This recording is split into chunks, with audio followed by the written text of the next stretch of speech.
Assalamualaikum warahmatullahi wabarakatuh dan salam sejahtera. Saya orang Malaysia dan terus terang saya kaget dan kagum dengan budaya harian masyarakat Indonesia. Cara mereka menyapa hidup sederhana tapi penuh sopan santun dan semangat gotong royong itu luar biasa. Bukan saya sedang terkejut, bahkan bule-bule pun ramai yang terkagum-kagum dengan cara hidup orang Indonesia. Ada sesuatu yang sangat tulen dan menyentuh hati dalam kehidupan seharian mereka.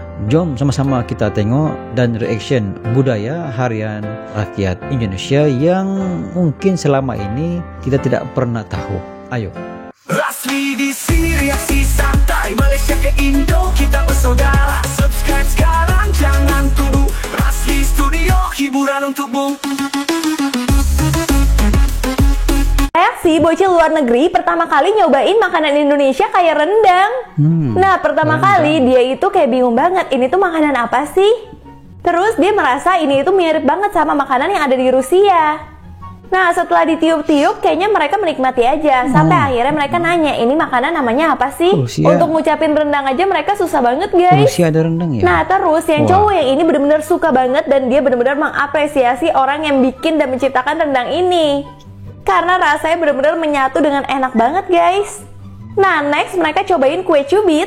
Pas mereka makan ternyata mereka itu suka loh. Yang baju merah ini bahkan manggil adiknya supaya adiknya nyobain juga. Dan ketika adiknya makan, adiknya benar-benar suka banget.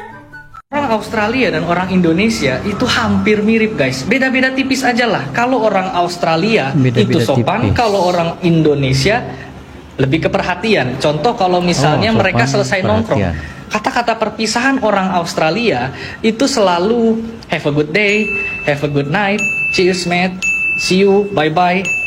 Sopan banget. Kalau orang Indonesia selesai nongkrong, selalu mereka nanya, perhatian banget. Contoh gini, masih inget gak lu jalan pulang? Ada ongkos gak? Sini gue tambahin. Yang paling terakhir, hati-hati lu ya bro, perasaan gue gak enak. Saya itu kaget sama Indonesia. Di Indo, pergi kemana-mana itu pakai motor, biarpun 200 meter saja. Dulu, kalau saya lari pagi atau jalan kaki di Indonesia, orang sempat berhenti untuk tanya kalau saya tersesat, butuh bantuan, maupun sering diminta video dan foto bareng. Kalau pakai sepeda, orang rasa kaget dan kasihan. Masa sih orang barat ini nggak punya duit untuk beli motor? Mungkin kalau di Indonesia, orang-orang belum terbiasa untuk jalan kaki ya. Tapi kalau di Prancis, lari, bersepeda atau jalan kaki tiap hari itu wajib untuk kesehatan. Ini bisa bantu mengurangi stres dan meringankan pikiran juga. Selain itu, bisa lebih hemat dan lebih baik untuk lingkungan hidup juga kan? Iya. Kalau kamu, tim yang mana nih? Naik motor, jalan kaki, atau naik sepeda? Kasih tahu saya. Amina, kamu pergi kemana? Aku ke sekolah jalan kaki. Tunggu, 3 kilometer jalan kaki? Sendirian? Bagaimana kalau orang melihat kita? Apa yang orang akan pikirkan tentang kita? Siapa yang anak itu? Di mana orang tuanya? Apakah kita akan terlihat seperti orang miskin? Biarkan aku antar kamu dengan mobil. Kenapa kamu duduk? Menunggu kamu antar ke sekolah. Kenapa? Apakah ini yang aku dididik untukmu? Menjadi orang malas, lemah di masa depan? Tapi kamu masih muda dan kuat. Ayolah, hanya 3 kilometer. Ayo, pergilah. Kalau capek di jalan, tidur di salju saja. Ayo, pergi. 3 kilometer. Udah.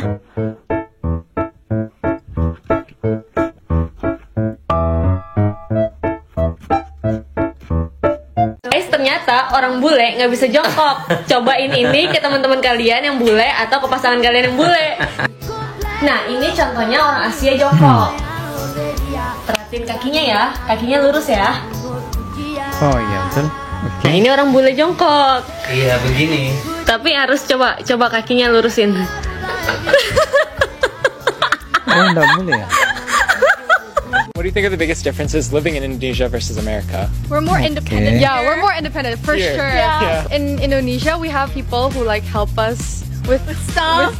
So like it's so different that when I'm washing dishes, I'm like, oh my god, this is so fun. Washing dishes is so fun. You never had to do it? Yeah, we've never had like a laundry machine, so we had to like Google how to like do laundry.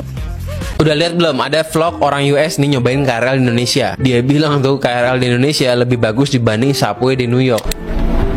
I am legitimately impressed. What an experience.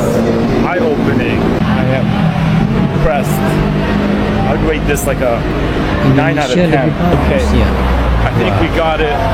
New York subway, Chicago subway sucks compared to this. Kaget ya, heran ya. Padahal New York loh, Amerika negara maju, negara paman Sam. Kok kalah sama negara paman Usman? Subway di New York itu udah kayak sarang zombie tuh nggak lo? Emang jelek banget kan, kita udah sering ngobrol. Kita bilang US itu merupakan kota yang sangat jelek transumnya. Emang bener. Kalau di Eropa baru jempolan, di Jepang jempolan, di Singapura, di Korea jempolan, di Cina jempolan. Nah kalau US bapuk, penumpangnya juga aneh-aneh. Banyak yang homeless, tidur di subway segala macem, kacau dah. Lo lihat kan di US tuh ya, yang banyak apaan? Yang banyak tuh jalur highway-nya, flyover, jalan tol, banyak tuh. Transum mana ada? Malah gue pernah nonton di YouTube tuh ya, di Amerika ada jalur LRT-nya di tengah tol stasiunnya, aneh banget. Jadi bikin transum pun ada, tapi konsepnya aneh gitu. Masa stasiun di tengah tol? Kalau yang bener kan di samping tol stasiunnya. Lu bayangin kalau stasiun di dalam tol itu kan berisik, pasti berisik tuh, polusi pasti polusi banget. Terus jadi jauh gitu loh, mau keluar masuk PA juga gitu loh. Ya Amerika bisa begitu gara-gara konspirasi tuh, konspirasi para oligark otomotif. Beda sama US. Kalau di Eropa itu pedestrian oriented, mantep, bagus. Tapi sebenarnya dulunya nih tahun 60-70an ya, dulu Amsterdam sama Paris juga semrawut sama aja. Jadi bukan dari dulu Eropa itu bagus, enggak. Dia baru bertobat tuh di medio 80-90an. Dulunya Amsterdam semrawut, tunjukin nih foto-fotonya itu tahun 60-an,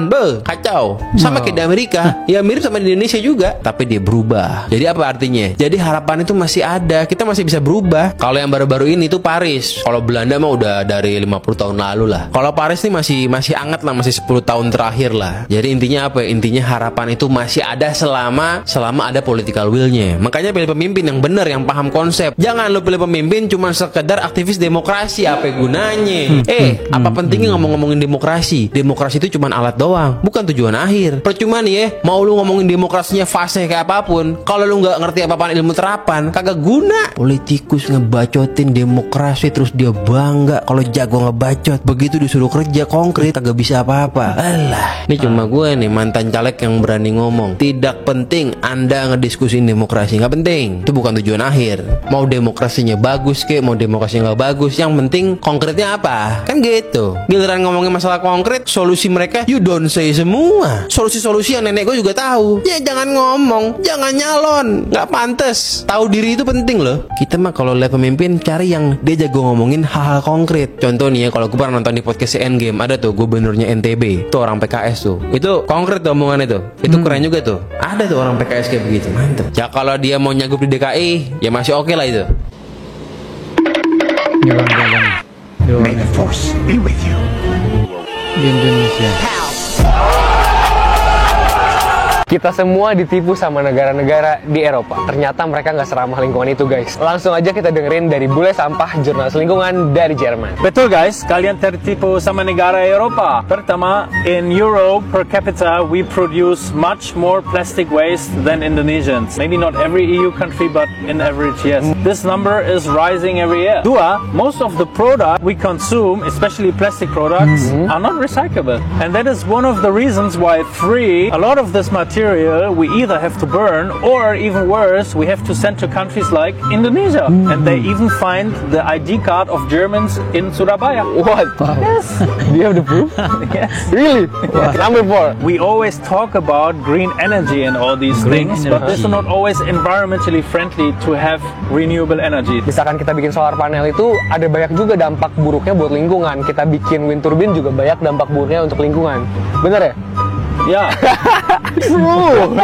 Terakhir, A lot of European brands are greenwashing. That means they always talk about that they are green, but in fact they are not. They say that a product is recyclable, but it's actually not getting recycled. Or they, for example, say a product is recycled, but 100%. but we don't know if it's really 100% or maybe only 85%, and where is the recycled material coming from. So this is all a bit greenwashy. It's still better than nothing, but they still lying. I agree. There is a lot of improvement in the sector, which is good, but still, often it's lebay. Thank you very much for the insights. Thank you. Demikianlah video pada kali ini. Wow, luar biasa banget ya guys. Dari awal sampai akhir, budaya hidup masyarakat Indonesia itu benar-benar bikin kagum. Bukan cuma buat aku, tapi juga para bule yang nonton dan alami langsung kehidupan di Indonesia guys. Dari cara makan yang santai dan penuh kekeluargaan sampai ke gotong royong yang masih kuat banget di desa-desa, semua itu menunjukkan betapa eratnya hubungan sosial orang Indonesia. Kehidupan harian mereka terlihat sederhana, tapi sangat bermakna. Misalnya sarapan di warung kecil sambil ngobrol sama tetangga, atau ngopi sore bareng sambil diskusi soal kehidupan. Hal-hal kayak gini mungkin kelihatan remeh, tapi para bule yang datang dari budaya individualistik ini jadi pengalaman yang sangat mengesankan dan kadang bikin iri.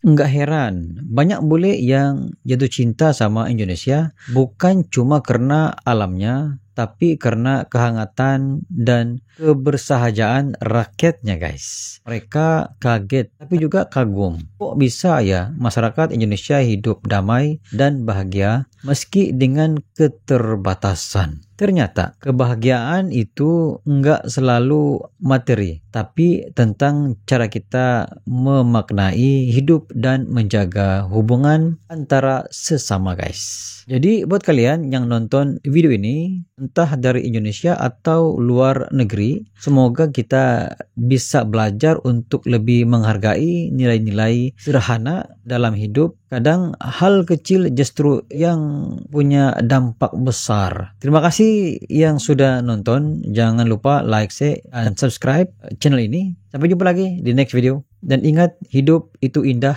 kalau kita selalu menikmati dengan cara yang lebih santai guys. Assalamualaikum. Bye-bye. Channel YouTube dengan konten yang seru mereaksi apapun tentang Indonesia, kami dari Malaysia. Ayo like and subscribe Rasli Studio.